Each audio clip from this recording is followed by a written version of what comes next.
Hey guys, and welcome back to this channel. In this video I'll be showing you guys how you can mask more than 2 times. So I have like this video here and I want to mask it more than twice because I want to create this kind of like frame. Let me just actually zoom in, it's fine. So I'm going to go to mask and I'm going to select my shape. I'm going for this star one.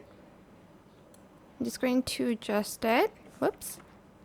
Then you're just going to simply right click, create compound clip, and you're then going to select the star shape again, but you're going to select reverse. Or you don't have to, it's up to you what you want to do with this. And now you have your star shaped mask. Okay, that doesn't look good on that one, but that is it. I hope this tutorial was helpful for you guys. Don't forget to like, comment, share.